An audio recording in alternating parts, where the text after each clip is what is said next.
Welcome, everyone, to an episode of You Are the One You Seek. I am here with a very special guest, Rebecca Austill-Clausen, or Becky, right? Yes.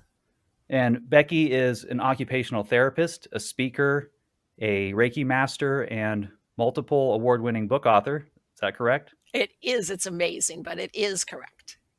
Awesome. And you had a very profound spiritual experience in 1995 when you lost your brother David. Is that correct? It is, and I'm very glad to be able to share it. But gosh, I wish he was still here in this physical realm. But I definitely have learned how to communicate with him, and I'm very glad to share that story.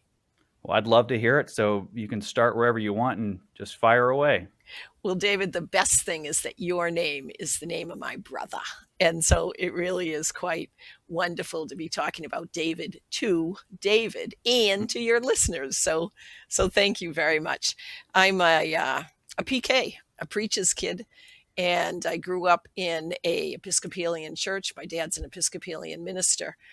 And I became an Episcopalian organist and Methodist organist and things, but religion just never seemed to work for me. I couldn't really understand how it was and the logistics and the hierarchy, and it just didn't really work. So I became an agnostic, an atheist, then returned to being an agnostic. And my dad was very kind with me, and my mom was too, and such. I remember the time that I was in the 8th grade, and in the 8th grade in the Episcopal Church, usually that's when you get confirmed, where you acknowledge your relationship with the church. And I wasn't really sure that I wanted to get confirmed.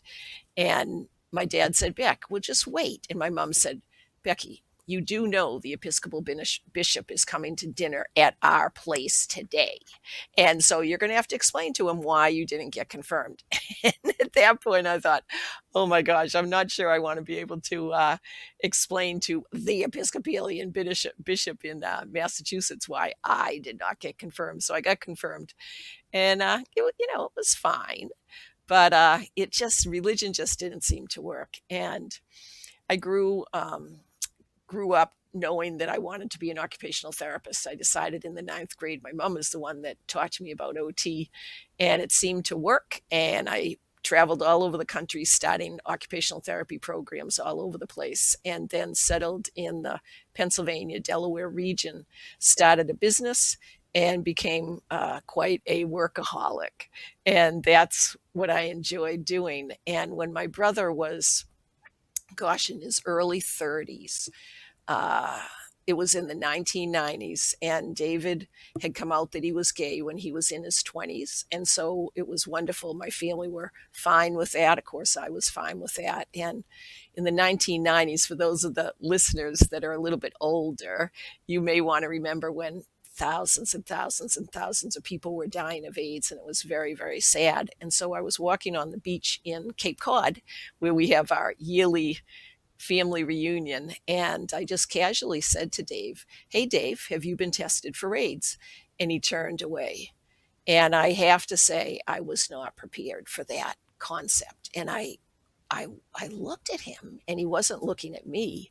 And the sun went behind the clouds, and it became darker, and my heart started to beat faster. And I thought, oh my gosh, what is he going to say? And David turned back, and he said, I'm HIV positive. And I feel like a goofball now to say I didn't know what that was. At the time, I didn't know what that was. And I said, well, David, what's that? And he said, it turns into AIDS. And at that point in time, everybody that got AIDS died. And I couldn't believe my brother, who at the time was in his early 30s, was going to die. And so I said to him, hey, Dave, gosh, I'm so sorry. What can I do? What can I do to help? And are you getting good medical care? And he said, yes, I'm getting the best medical care possible. And please don't tell anybody. I don't want to be treated any differently. I'm taking very good care of myself, and I'm doing all the precautions. And I said, okay. And so what happened is I had no one to talk with. And he said, please don't even tell your husband, Jeff. And so I didn't. I certainly acknowledged my brother's request. And I ended up in the bookstore. I live in Pennsylvania now. Exton, Pennsylvania was where the bookstore was. And I was in a New Age section, which I'm a science-based occupational therapist. I did not even know the concept New Age. Now, this is in the 1990s. But I was in the New Age section, and there happened to be all sorts of books on the afterlife, which I actually didn't know existed. So I started to read them, sent some of them to Dave. And in 1995, I got a call at work, and I'd started a private practice, and it grew to be quite a large private practice. And my secretary, my assistant, came in, and she said, "Your parents are on the phone," and they never call me at work. And what they said is that David has been taken to the hospital in an ambulance. And David always said if he goes to the hospital in an ambulance, he was never coming back. And so I thought, oh my gosh. And so I got plane reservations immediately. I put in a black suit, which I was hoping I wasn't going to have to wear, and flew to Boston and walked in, and Dave was in the hospital. And I'll never forget it. He said, "Becky, I'm so sorry to take you away from work." And I thought, oh my gosh, what a terrible concept for my brother who was dying to apologize from taking me from work. And it was sort of a good realization for me about life's priorities. And so David that week was getting just worse and worse. And the physician talked to us and said, he is not looking like he's going to make it. And so on that last night, gosh, it was quite a memory. On the last night, David was now on and you would think I would know what this word is. I always get it confused. It's either a respirator or a ventilator, but it was providing him with automatic breathing. And so he was in essentially a coma, and it was just providing him with pain-free breath. And I woke up in the middle of the night. It was about 3 o'clock in the middle of the night, and there was nothing there. David's body was still breathing in a very, just a very intense way, but there was no energy. And I didn't know anything. I didn't know anything about energy, but somehow I knew that his soul had passed. And I thought, well, now what am I supposed to do? And I could have gone home to my parents that lived about 20 minutes away. But at that point, I thought, no, what am I going to say? Well, David's body is still there, but it just didn't feel like he was there. And so I picked up a crystal. And David's friend Edward had passed about 6 months ago, and he had a clear quartz crystal. It was a crystal rod about that long. And I picked it up, and it actually tingled. And I'm like, holy mackerel, what is that? And it felt to me, even though I had never, ever, ever done this before, I'd never communicated with anybody in another life before, but it felt to me that it was Edward. And so I thought, okay. And David had a crystal too. And so I put Edward's crystal and David's crystal in my hand. David was lying flat on the back in the hospital room. And I'd got permission to stay there. And I put his hand in between mine and closed my eyes. And David's a Pisces. I'm a Pisces. My dad's a Pisces. And he had not been able to go swimming for 2 years because he had a shunt in his side, and it was providing him with life-saving medicine. And so I was looking at the ocean, and there was an animal, a fat, very fat animal in this ocean. And it looked like a porpoise. I'd never seen it before. It looked like a porpoise. But it didn't have that fin like on the top, and very large. And I kept looking at this, and it had my brother's eyes. And I thought, oh my gosh. And I kept looking and looking. And it seemed to me that David had transformed into this animal. And all of a sudden, after we were gazing at each other with quite a bit of love, the animal started to move very, very, very slowly towards me. And it came right up towards me, and then it went inside. And David, I was filled with the most incredible sense of love, joy, awareness that my brother was still alive. Somehow he had shapeshifted into this animal. And I, again, had never experienced anything like this, but it felt right. And he stayed in that, or he stayed inside me for quite a while, actually. And then I felt him leave, very slowly leave, and he's swimming away, and I'm sending him lots of love. And beside him was another smaller, much smaller animal, just the same type. And to me, that reminded me of Edward. And the animal that I had felt was David turned around and looked at me. And I looked at him and sent him love. And then he disappeared. And I woke up, I sort of opened my eyes and thought, oh my gosh, this is absolutely incredible. And at that point, I didn't know what to do. It was about 4 o'clock in the morning, 4:30 maybe. And I went outside and I walked on the grass. The hospital had some grass and some trees and such. And it really was quite an awakening. And my parents came in that morning at 7:30. And I was able to share what happened. And my dad, being the wonderful soul he is, he said, Becky, people deal with death in all sorts of ways. And that was it. He didn't say I was nuts. He didn't say I'd lost my mind. He didn't say I was imagining it. And it was really very, very validating.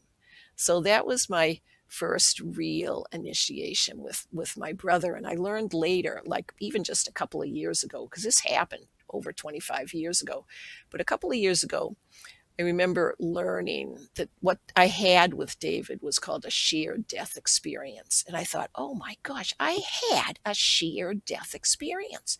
I was part of David's passage. So it's really been quite profound. Wow, it sounds incredible. I know I shared this with you briefly before we started recording that I lost my brother 12 years ago, and I didn't So have quite sorry. that. I appreciate that. I didn't have quite the same level of awe there. But I did have a beautiful dream where he appeared to me and was whole. And of course, at the time, I didn't know whether to trust that or not. But it really is incredible to see, even in small cases, how our loved ones can still peek through the veil and give us that peace that they're not really gone. They're right here with us, just not in our current level of perception.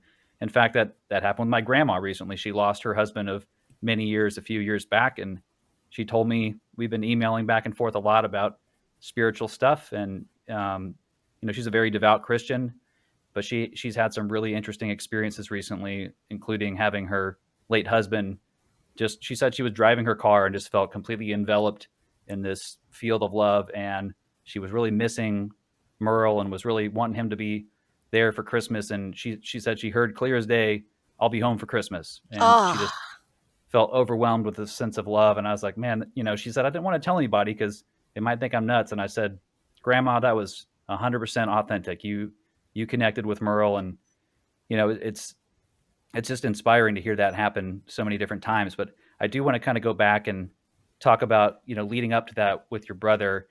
Did your relationship with him kind of include discussions about spirituality, or did y'all have a really close bond where you were able to share a lot of your life, leading up to his sickness? in this, thanks, David, and thank you for sharing your story as well. Good question. Yes, David and I were very close. He was 4 years younger than I, and we were a close family unit. We were quite close.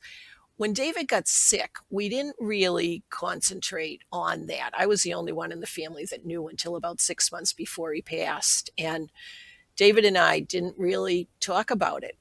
I knew he was getting, uh, he was feeling worse and worse and such, but he was striving to continue the same life that he wanted to have, and I wanted to support that in a positive manner. And so I had shared a couple of books with him that I thought were pretty profound as far as supporting the fact that the afterlife was real, but we didn't really talk too much about it. And then when he did share with my folks that he had about 6 months left, it was challenging, but people were very supportive of David. And I remember being very proud of my folks because in the 1990s, AIDS was not necessarily a pleasant topic. It was not a good term. People had all sorts of confusion about AIDS, and in some cases were not very nice if a person contracted AIDS. And my parents were considered pretty much leaders of the town that we grew up in, and they were very clear and honest about the fact that David passed of AIDS. And I remember when we had the wake and we were in the funeral, I actually saw David's face, and I disregarded it because I just I thought that was an imaginary concept that I had somehow created. But about maybe 6 months later, I do recall remembering that I saw David's face and that it was real. And so he was there and was rather amazed at how many hundreds of people came to express their regrets.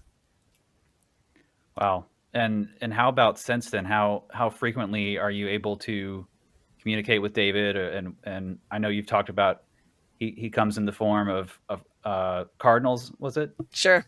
And different animals, and that's something I've read too recently in Yeshua channeling about how we can basically put ourselves in the body of anything we want at any time, especially animals. You can kind of just float in and out, and I think that's a really beautiful concept that our family can literally just be watching us, visiting us, both physically and spiritually. But I'd love to hear, kind of more about your communications with him since that day, since the funeral. Sure.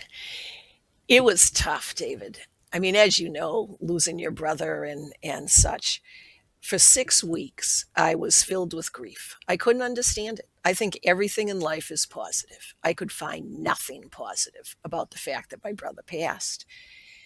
I had started horseback riding as a way to give me some release from work. And I was riding my horse. David passed on October 1st, 1995. And this was about 6 weeks later. It was in Chester Springs, Pennsylvania, beautiful countryside and woods. And I was riding my horse through the woods. It was middle of November, and we had just had our first frost. And the rainbows were sparkling, and icicles were hanging from the tree, and it was beautiful. And it was the first time, really, in 6 weeks that I was able to open my heart, because when our heart's so filled with grief, we can't feel anything except for the grief. But that day, I opened my heart just a little and got the best Christmas present of my life. It was an early Christmas present.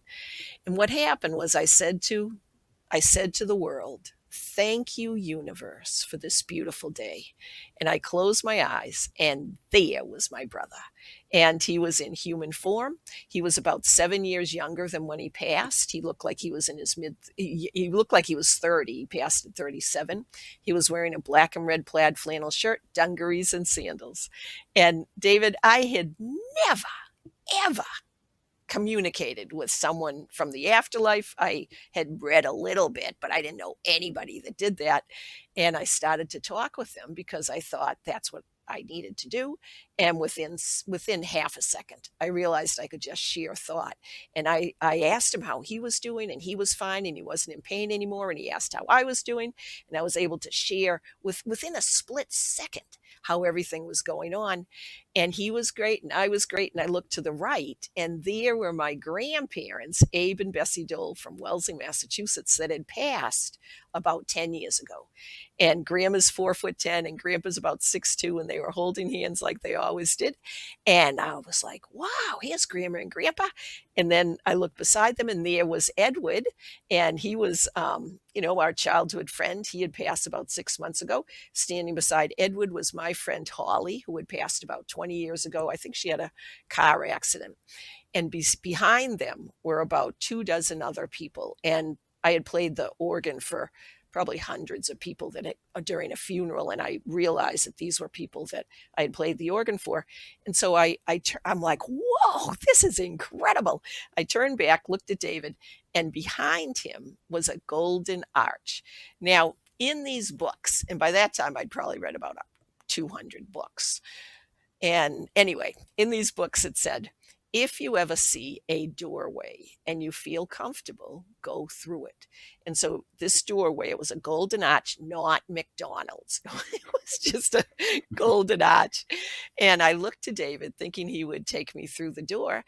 And instead, my 4'10" Grandma Dole, takes me through, and we skip. She takes me by the hand, and we actually skip through this golden door. And on the other side of the door was a fuchsia colored land, and it was as bright as your background, and only it was fuchsia, so it was bright pink. Now, my husband Jeff and I have 2 children, 2 wonderful children, and they're 2 boys, and their names are Ken and Ryan. Kenny and Ryan at that point were, I guess, maybe age 7 and 5 or 8 and 6, something like that. Now they're in their mid-30s, and they say to me, "Mom, do not say fuchsia." Now, they have heard this story plenty of times, as you can well imagine. And I'm like, "Well, why can't I say fuchsia?" They said, "It sounds like you're high, sounds like you're tripping, sounds like you're out of your mind." And I'm like, "Well, I wasn't, and it was fuchsia." And so, anyway, on this other side of the Golden Arch, I heard my dad's dad, Gramps, because the grandparents that I had seen holding hands were my mom's parents. Gramps had passed about 15 years ago, and I didn't see him, I heard him. And he said, in a very loving manner, "Get over here." And he takes me by the hand, and we fly through this fuchsia colored land, reminiscing, exchanging thoughts. It was fantastic. And after quite a while of just being totally thrilled to be with Gramps, my horse starts to move. So my horse is moving. My eyes are still closed. I'm flying through this fuchsia colored land with Gramps. And I say to Gramps, "Gramps, I need to go back." And I just did that. I thought, I need to go back. So immediately we do this U-turn in this fuchsia colored land. We come back to the Golden Arch. I fly through the Golden Arch. The horse is moving. I land in front of David. And there is my grandparents, Edward, Holly, 2 dozen other people, of course, David. Everybody's still the same, in the same location, and my horse is moving. And I say, "I need to go back." And you know what they all said at the exact same time? They said, oops, sorry. They said, "We will always be here. We will always be here." And Wow. I'm like, "All right." And I pulled up the reins and sat on the top of the horse for quite a while and thought, what just happened to me? I mean, it was fantastic. That's incredible. Now, did you feel comfortable sharing that story with the people in your life immediately, or was there kind of a hesitation to maybe keep it under wraps until you figured out what had just happened? Well, that is a good question. I sat on top of this horse, brought her back to the barn, and went back to work. Like, okay, I'm going to go back to work. But that night, I went to the library because we didn't have the internet. It seems so weird now not to have the internet, but we did not have the internet at that point, or at least I didn't. And so I went to the library, and I started walking up and down the corridors. And I guess what I thought is that a book was going to fall out, and it was going to be the book that was going to explain what that was and how I could continue communicating with my brother. Well, that did not happen. So I'm like, huh. And so I went to the health food store and looked at the bulletin board, and fully expected to find something that would resonate with me, which that did not happen. And so I'm the type of person that does my own thing. Like, rarely do I ask for assistance, but at that point I did ask. I asked for assistance, and I said, "Could you please send me a teacher?" I did tell my husband that about this, and he, thank goodness, was supportive. I don't know. I don't recall telling anybody else, but I did tell Jeff. And about maybe 3 weeks later, one of my occupational therapy staff members, Dr. Amy Carroll, who was on my staff at the time, and she's now teaching at Thomas Jefferson University in the occupational therapy department in Philadelphia. She came in and she says, "Hey, Beck, how you doing?" So I did not share it with her. I said, which was correct, "Amy, it is really tough." And she said, "Well, I've been thinking about you, and I met someone that I think you would like." And I said, "Who's that?" And she said, "I met a shaman." And I said, "What's that?" Now, I had read about shamans a little bit, but I thought if there was a shaman, they would live in Brazil or Peru or something. And she says, "I'm not really sure what a shaman is, but I think they believe that everything in life that's natural has energy." And she said she lives in Reading. And I'm like, Reading? Because Reading, Pennsylvania, is about 1 hour, maybe 40 minutes from where I live, and it is an urban city. And I'm like, a shaman lives in Reading, Pennsylvania? And she says, yes. And she talks with people that have passed on. And I'm like, no kidding. And so this person is named Nancy Ariel. And I ended up apprenticing with Nancy for 3 to 6 hours a week for a year. And Nancy used Reiki. She used Reiki to get me into a state of relaxation and receptivity. And I learned how to continue communicating with my brother. And it has been magical. And David to this day still communicates. And I thought that was most interesting that my phone went off exactly when I was talking about talking with David in the afterlife. It is sort of interesting, all these different signs. And I do encourage people to listen and to believe that these signs are signs from our loved ones. Wow. Yeah, definitely. Has David been able to sort of interact with you in a way that he's giving you advice or telling you anything that you should do in this life, or is he just there simply to show love and be there for you? That's a great question. What I've learned, that was a really good question, David. Thank you. What I've learned is we all have free will in this world. And it's up to us to decide what we want to do with our life. If we live eternally, which I fully believe, then it was our choice, in my opinion, it was our choice to come to this earth, to come and live in a physical existence. And physicality is a fast track to learning. And so it's really been quite interesting. David, no, he does not give me advice. He does spend time with me. And probably one of the coolest things that he ever did. It was remarkable. We always go camping, and we camp as a family. And this year we just finished gathering our sites, and we have 16 sites. Last year we had our 65th year reunion of camping as a family with family and friends, and we had 60 people. So we go to our traditional place where we go camping. And David, on the way to Cape Cod, he came to me. And my husband Jeff and I were pulling our trailer, and David comes. We were in the car. We were in Connecticut someplace. And David came and he said, Becky, I very much would like to go camping with you. And I'm like, oh, well, that would be great. And he says, but at this point, it was interesting. He was very clear. He says, if I get too much, just send me away. And I'm like, okay, yeah, thanks. Like, he sort of set the boundaries. He sort of set the rules. He didn't want to overtake me. He didn't want to interfere.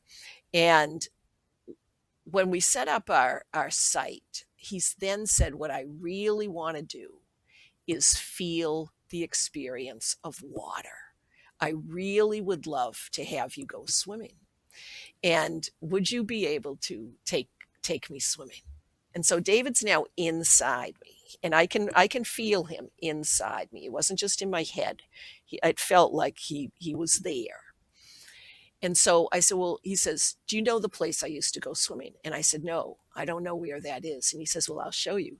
And it was such an interesting sense of trust, because he took me through the woods. I had no idea where I was going, but I listened to him, and he says, okay, go this way, and now take a left, and now take a right, and now we're going to go down a hill. And we came to a place that I knew, but I had never been before, in a respect of going swimming at this particular place. And I'm like, this is where you used to go swimming? And he said, yes. I'm like, oh my gosh. And it was, David, it was so profound to put down my towel and to get ready. And I could feel David's palpable excitement.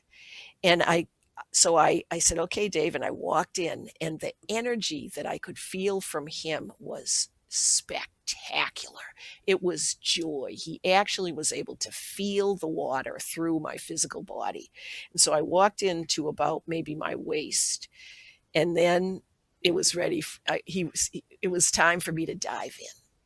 And so I actually dove into the water, and the feeling of joy and pleasure and comfort and companionship and excitement that bubbled up inside me from my brother feeling water was absolutely incredible.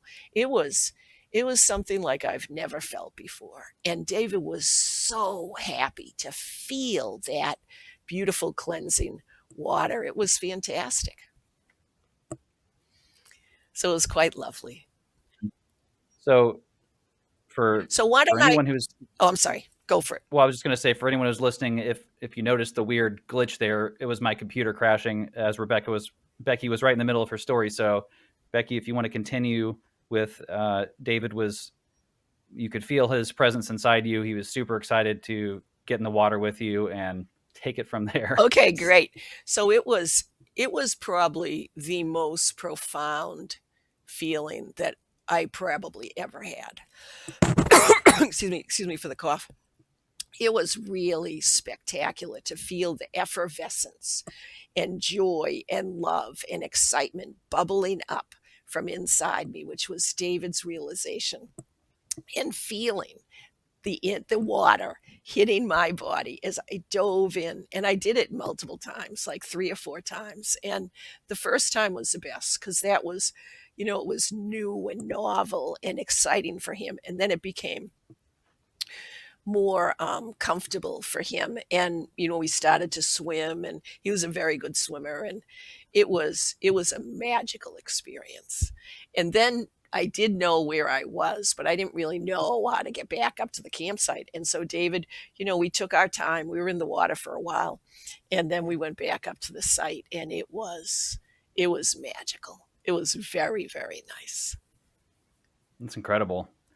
I'm so glad you get to have those experiences with him. It's again, it feels like such a rare gift, and yet I think hopefully we're all moving to that place where we're more in tuned and aware of how to contact the people who again have never left. They're just right next to us, just in a different realm of perception. Well said. Um, Yes, I totally agree. Well said. I'm crossing my fingers that in this life I will achieve that. But you know what? Even if I don't, I trust that it's all going to work out. No one's going to get left behind and stuck in that lack of perception. But I did want to get back to you had been running a business for quite a while, correct? Or Yes. and at a certain point you decided to sort of leave that behind and go ahead and pursue this sort of new calling. So maybe you could tell me a little bit more about that. Sure. So I had this business while all this was happening. And it was like I had two pots in my brain. I had the business side, profit and loss, human relations, management, administration, customer service, contracting, getting new clients, marketing, all of that. And I loved it. I love that. And then I had this spiritual side where I was communicating with my brother and learning how to meet all sorts of spiritual entities and such. And it was almost like I would flip a switch and go from workaholic Becky to spiritual Becky. And for 20 years, I kept quiet and explored multiple modalities, had multiple experiences, started to do what's called automatic writing. That's a whole separate story about learning how to receive the energy from spirits and actually type it automatically. So after about 20 years, I said to my chief financial officer, and we'd been working together for 22 years. His name's Bob. I said, "Hey, Bob, my soul is crying out for me to share what's been happening with me." And he said, so at that point, I had the business for 32 years. So I had this business for 32 years. We had about 350 therapists. Therapists stayed for an average of 10 years because we would say to therapists, "What's your dream job?" And then we would give it to them. So, if people are happy, then they're going to stay at the job, which was fantastic. And they were a contract. Most everybody was a contracted therapist. We had employee managers and contracted therapists. So therapists controlled their own life. They said, yes, this is what I want to do. And we gave it to them and it worked. So we had this business going on, and Bob said, Becky, I would be glad to stay here if you think I can do the job. And for a person that has owned a business for 32 years, to have my main right hand person say, if I can do the job, of course he can do the job. And so I started to cry tears of joy. And I'm like, Bob, of course you can do the job. And so we changed roles. He became president, I became CEO, and I advised him for about a year. And quite frankly, we knew how much the business was worth because I had thought about selling it a couple of times. And so we knew what the price was. We used the same lawyer. And it was really quite interesting. And the lawyer actually talked to me about it. He said, you know, Becky, it's unusual when you're selling a business to sell it to someone that is you're working with and to have the same lawyer. And I said, well, we both know you and we both trust you, and we very much would like you to be our lawyer. So so I had that business for a year, and I mean, I was CEO for a year. Bob was running it, and then they gave me a really nice party. The employees did. It was very lovely. And then I left. And Bob ran the company, and I got my book professionally edited and published. And it's called Changemaker: How My Brother's Death Woke Up My Life. And in it, I talk about the first year after David passed. And every chapter is a month. So it starts in October because that's when he passed. And then in November, when I actually saw him, and it was an incredible year. It was magical, absolutely magical. Talked about meeting Nancy, all sorts of things. And so I I almost pulled out of the book that I was an occupational therapist because I didn't want people to think that all OTs talk to dead people, because they don't. But there is a component of occupational therapy called spirituality. And when I realized that, I thought, oh my gosh, there is a component within this profession that I love that talks about this experience that I had. And so I did leave it in that I was an occupational therapist. But when I published it, it got published September 13th, 2016. I waited that fall to get a call from the American Occupational Therapy Association that said, Beck, this is not appropriate, and you can't be an OT anymore. Like I fully expected that to happen, but it did not happen. And my husband and I are visiting all the national parks. It's a wonderful thing to do that, all the national parks in the United States. And so we were in the spring of 2016. We're in Olympic National Park in Washington. And David, did you know, maybe you do know this, but I did not know, that we have a rainforest in the United States? I used to live in Washington State. You did? Oh man, I I love love Washington. Oh, It's the best. it I miss is it the so much. best. Yes, it's fantastic. Well, I didn't know that. And so we're in the rainforest as part of Olympic National Park, having a wonderful time. And I happened to look at my phone and it said, congratulations.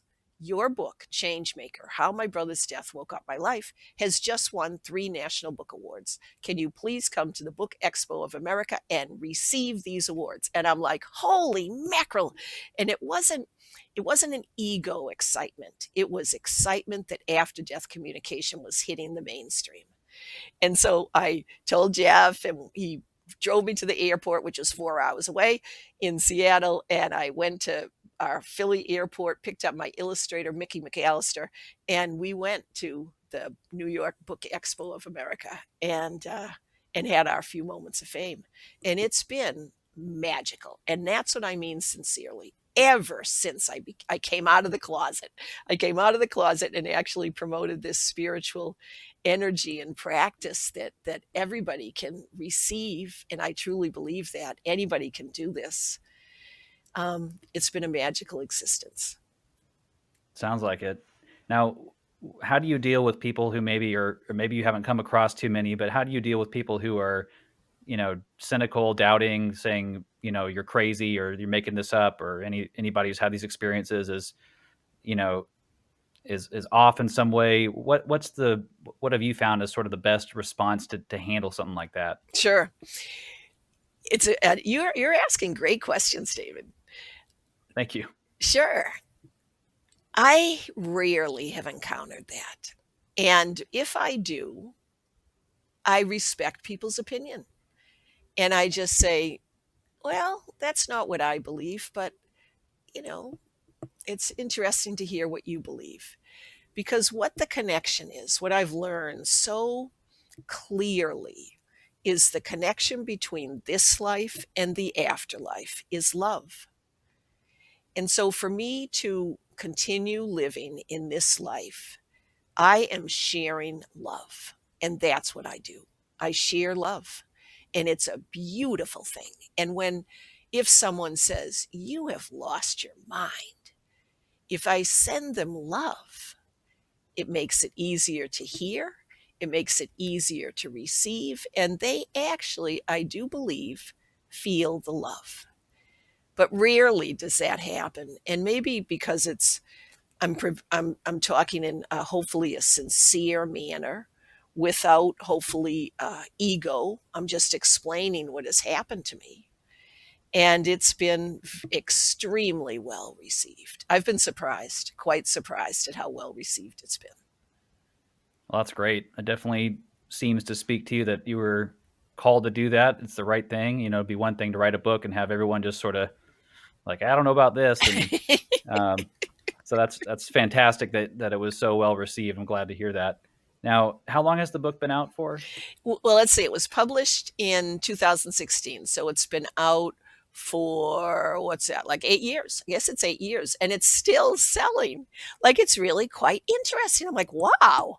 I get these statements every quarter, and yeah, it's still selling, and it's in ebook fashion, and you print paperback, and eventually I'm going to do an audio broadcast. I could have done it a lot faster with somebody else, but I think it would be a blast to actually read my book. But I've been busy. And so I speak all over the place and I teach Reiki all over the place. And it's really been a blast. And so hopefully in the next couple of years, I'll do an audio broadcast of Changemaker, how my brother's death woke up my life. There's a part of Changemaker, every chapter. It's a month, a month for that first year, but at the end of every chapter, I have what's called an illumination. And that's the OT part. That's where I say, so reader, what do you think about this? And here's some exercises, or here's some thoughts, or here's some different ways to think about what happened with me during this past month, and here's some ideas of how it may happen for you. And in the back of the book are approximately 235 reference materials and books. These are the books that I read when David was sick and I was trying to understand that the afterlife is real. And so each of the books that pertain to that particular chapter are organized by chapter in the back of the book. And so it's been really fun. I just finished teaching Reiki at the American Occupational Therapy annual conference, and I brought a carton of books, and every single book was sold. And I'm like, holy mackerel, that was quite something. So it was really validating again. And after death communication is real, and it is feasible for anyone to communicate with loved ones. The trick on it, Dave, is to believe.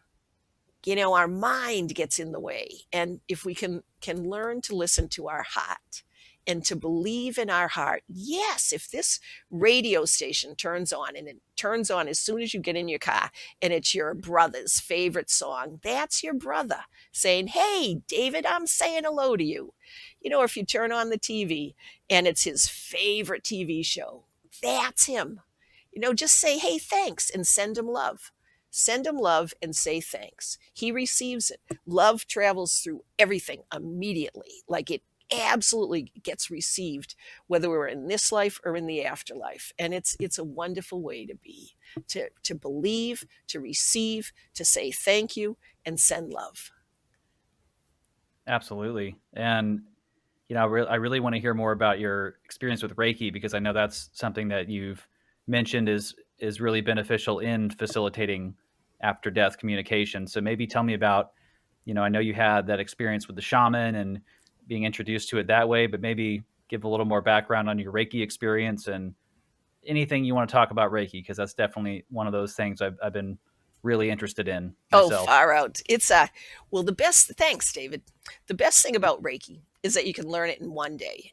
And I'm like, is this really correct? Like sometimes when I say that, I'm like, people are not going to believe this. But I teach it primarily to medical professionals at universities for medical programs. And it's feasible and absolutely possible to learn to help yourself heal and help others heal and learn it in one day. And what Reiki is it's natural energy healing. And there's all different types of Reiki. The Reiki that I teach, and is probably the most common, is called Yasui, U-S-U-I, Yasui Reiki. It was discovered by a fellow from Japan named Miko Yasui. And the difference with Reiki and other um, modalities like healing touch and therapeutic touch and things is Reiki has what's called an attunement process. Now, when Miko Yasui discovered Reiki, he actually discovered 3 different symbols, and these are essentially Japanese letters. And I thought for a long time about these symbols. I'm like, what is the deal with these symbols? Well, these symbols are used by millions and millions of people that all want to help themselves heal and help others heal. And these symbols are for emotional healing, physical healing, long distance healing, energetic love. That's what they are. And so I thought, wow, if millions of people are using these same symbols, then the energy that is connected to these symbols can easily be replicated, can easily be passed on. Like the book The Secret. Have you ever read the book The Secret by Rhonda I Byrne? haven't. It's a good book, and I call it a bathroom reading material book. It's little. It's a little book filled with profound thoughts. So it's The Secret by Rhonda Byrne.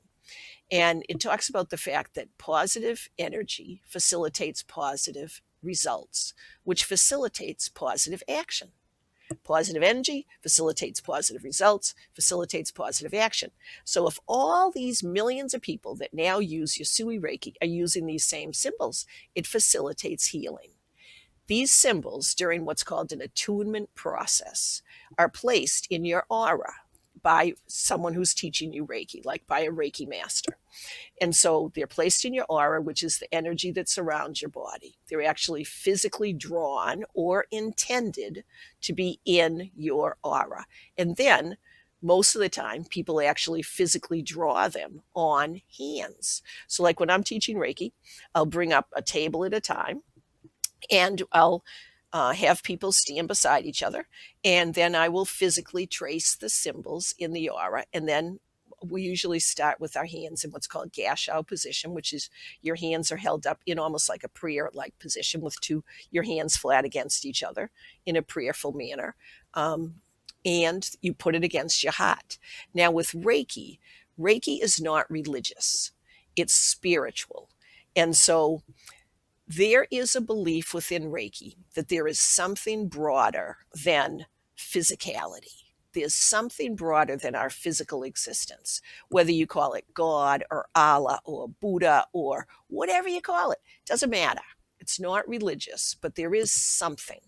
And so with Reiki, we do believe that there is something that we want to say, could you please provide this client or provide myself, who's ever getting the healing, with that person's highest good.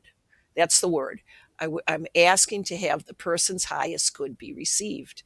We never provide Reiki unless we have the person's permission. Because again, we're here with free will on this earth. And so it's not up for me to say, hey, David, I'm going to send you Reiki. I'm going to say to you, hey, David, would you like to receive Reiki? And you're going to say, what's Reiki? And I'm going to say it uses your own healing energy to help you heal. Because all I do is ask for your highest good to be received. The energy goes through me. I'm like an empty bamboo rod, and I'm going to send it to you. And it's your body that does the healing. And that's the difference with Reiki and all these other modalities, is that there is an attunement process. And in my opinion, this attunement process jumpstarts our energetic awareness. It is so fascinating to attune people and then to say, how are you feeling? And people in 1 second can actually say, oh my gosh, I do feel a bit different. Whether it's my hands are hot or my hands are tingling, or I'm feeling a sense of peace or calmness, or I feel a little off balance, whatever it is, that energy automatically goes through a person and it stays there forever, regardless of whether a person believes that it's going to work or not. But they have already given permission. So you have to give permission. And then in the classes that I teach, after the attunement, we immediately go into a one-on-one treatment, so that we break off into pairs. And then, for example, if you and I were doing it, you would send me Reiki, and then we would talk about it. And then I would send you Reiki, and then we would talk about it. And then we come back as a big group and we talk about it. So we do that 3 different times. And by the end of the class, the first thing you learn is self Reiki. And this is in pretty much all classes. It doesn't have to be with me. I'm just using me as an example. But you learn self Reiki, and then you learn how to help others heal. It's important to have an actual experience, and ideally 2 or 3 experiences, healing others when you learn Reiki, rather than just read about it in a book. You actually want to practice the healing, and it works, and it's a blast. And what happens with Reiki, it raises our vibrational energy. Not only does it help us heal, it raises our energy, and it makes it easier for us to communicate with loved ones in the afterlife, if that's what we want. That's awesome. I need to find out when your next class is in the general Southeast region, because I was one of those people who read a book on Reiki, and I kind of got overwhelmed when it got into the symbols and how to. Well, I looked up on YouTube how to self attune, and I don't think I quite found either the right material, or I just wasn't prepared yet for that process. But ideally, I'd like to have someone like you walk me through it in person. I really have a hard time with spiritual stuff when it's kind of more, like you're saying, reading a book and not having direct interaction. So for other people out there like me, maybe who don't, maybe they don't have a shaman in their town, or they don't have a Reiki practitioner, what would be kind of their best next step to get involved with that, or to find some way to integrate it in their life? Sure. Good question. I encourage you to Google Reiki near me, and Reiki spelled Reiki, Reiki. So you Google Reiki near me. Now, you don't have to do it in person, although in person is very effective and very validating. I have a whole nother story about the effectiveness of Reiki online, because it actually works online, as long as you have a component where you can actually practice receiving and sending Reiki to your partner. So that's the first thing. My encouragement is to Google Reiki near me. Secondly, I'm teaching Reiki 1 in at the International Association for Near-Death Studies annual conference. And that's going to be held in Phoenix. So that's not necessarily the Southeast, but I do have something for you. And so it's the IAN is a nice D-S, IANDS.org. And so you can get the conference information there. They always do their conference on Labor Day, around Labor Day. It's around the Labor Day holiday. So I'm teaching Reiki. It's 1-day class at IANDS.org on Wednesday, August 28th of 2025. And so that is going to be where Reiki Level 1 is going to happen. That's a pre-conference workshop. And then the International Association for Near-Death Studies annual conference is going to be from August 29th through September 1st, 2025. So that's one place. Next year. Oh, and 24. Sorry. 24. Okay. Yeah, my fault. Okay. 2024. No, Yeah, it's clarify. Just, that was good. Thank you. So that's 2024. In 2025, the American Occupational Therapy Association annual conference is coming to Philadelphia. And so I think I have the date right here. the date for that, every year I have to submit to see if they'll approve me to teach Reiki, because I've been teaching Reiki every year since 2015 for all the in-person American Occupational Therapy Association annual conferences. So if I get accepted again, this will be the 9th year in a row for in-person Wow. conferences. Reiki's been taught. And so it is in, let's see, Reiki, it's coming, AOTA. Okay, it's on April 2nd, 2025. That's Reiki level 1. That's where you get attuned. And the way I teach it is Reiki level 2. That's where you understand the symbols, you actually learn the symbols, and you learn long distance healing, as well as some other modalities. And so that's the very next day, which is April 3rd, 2025. And I love to teach both Reiki level 1 and Reiki level 2, 2 days in a row, because that's all you need. You don't need anything else. That's all you need. But if you just can only come to one day, Reiki level 1, you'll get attuned, and you can provide yourself and others with Reiki, including animals and pets. So Philly is a little bit closer for you. But, Phoenix might work as well. Um, yeah, well, Don't worry. Hey, David, sometimes I do have to say, sometimes with technology, energy can definitely challenge the technology. So it's not that unusual to have technological glitches when talking about energy. Seriously. yeah, well, I am desperately hoping that nothing that we've discussed so far was lost. If we lost the conversation, I will be heartbroken, but because I know you're very busy, but hopefully we can make a plan again, and I can actually use the computer that I know will not crash. But And David, you if can reach me anytime. Just call me and say, hey, please do this again, and I'll be glad to do that. well, that's super sweet of you. But you want to go back and Yeah, share share that the you dates. were given a date Sure. on the Yep. yeah. So this year, 2024, is Wednesday, August 28th at the International Association of Near-Death Studies annual conference. And the link for that is iands.org. And so Reiki 1 is going to be taught on Wednesday, August 28th, and that's in Phoenix, Arizona. And then I'm going to be teaching, hopefully I will get accepted to teach Reiki again at the American Occupational Therapy Association annual conference. And that's going to be in Philadelphia. And that will be on April 2nd. And April 2nd, 2025, that's Reiki level 1. And April 3rd, 2025, that's Reiki 2. And Reiki 2 does long distance healing. You understand the symbols. Reiki 1, you get attuned. And both of those, you have experiential practice as well.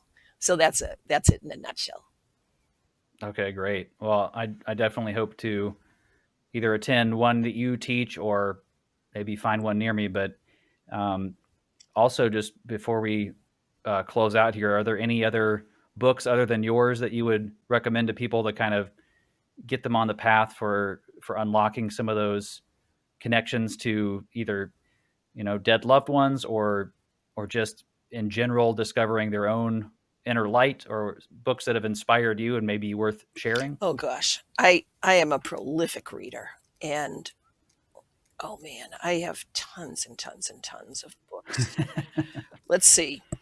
There's so many books. One of my most favorite that's fun. So this is sort of a little bit different from your exact question, but it relates to the beginning part of our conversation. When we see animals that remind us of our loved ones, there's a wonderful book, and it's called Animals Speak, and it's by Ted Andrews. And Ted Andrews has passed. His book is pretty much the classic Native American, or maybe indigenous cultural encyclopedia on animal interpretation in a spiritual way. And it's good. And I encourage you, if you find an animal that comes right up to you or has sort of unusual characteristics that are not normally experienced from an animal, like they stay with you or they look you right in the eye or whatever it is, to look up in Animal Speak by Ted Andrews what the spiritual significance of that is. And that's a way for us to gently recognize, oh, maybe I need to work a little bit more on my inner light, or maybe I need to spend a little bit more time outside or whatever. The last paragraph, there's hundreds of different animals that Teddy Andrew talks about. The last paragraph of the description in his book, because he has like 3 or 4 or 5 pages about the physical characteristics of the animal, and then it's that last paragraph that gives the spiritual significance. And so that's a really good one. So it's called Animal Speak by Ted Andrews. Well, the I'm looking at my book too, because I organized this all by chapters. Mary Summer Rain, she was really quite powerful for me, and I believe her first book is called Spirit Talks. I might have that a little bit wrong, but it's Mary Summer Rain. Let me see if I can find it here. Mary Summer Rain. Oh, it's almost here. Yeah, not point. I need to brush up on my book reading. I'm a terrible, terrible book reader. I get 3/4 through and then I get into another book, and I'm one of those guys. So This one's I'm an audiobook person, I think. okay. Well, I don't think she does this audio. It's called Spirit Song, and that it's by Mary Summer Rain. That was my real first book into, wow, the afterlife is real. And she tells a beautiful story, and she's written, gosh, since Spirit Song, she's written probably about 30 books. But find an author Wow. that you like. Find an author that you like. And what I did is I went to the very first book that they wrote, and I looked in the back to make sure that they were normal. Like I wanted to make sure that these people were not too far out. And I then went back and looked at every single book that they wrote and picked out the very first one, because I wanted to experience their journey from the start to the finish.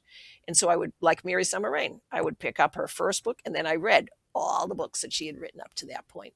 And it was fascinating. Then I went to another book and another author and another author. And so, yeah, it's what the bottom line is: trust yourself.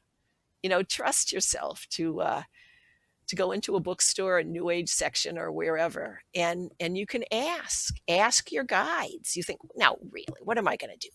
If you just go in, take a couple of deep breaths, ideally go outside because nature's very healing, connect with yourself, couple of deep breaths, and then ask, I'm interested in learning what I can do to help myself believe, or to help myself receive, or to help myself learn, or to help myself grow, or be specific. I'd like to have a book that will help me. And so you ask, and then you let it go a little bit, just let it go.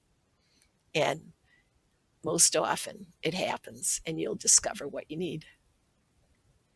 It's so hard to do in the instant gratification world we live in, where we're expecting everything right at our doorstep. And I think that's probably, for people like me, one of the biggest hurdles is just taking that breath and allowing spirit to work and to move, and not to be so anxious about getting the answer right away. I think that's why I was kind of a flash in the pan with Reiki. I've always been drawn to continue that, but it was sort of one of those things like, well, it didn't work for me right away, so maybe it's not for me. But from what I'm hearing from you is, we're all capable of experiencing these things, but we might have different life plans and maybe different things that we're kind of meant to dig into as well. So And so, David, if you could go to a group, because you've already tried it on your own, if you can go where there's group Reiki being taught, and you actually are able to experience that hands-on healing with yourself and with others, because we have 3 different partners when I do it,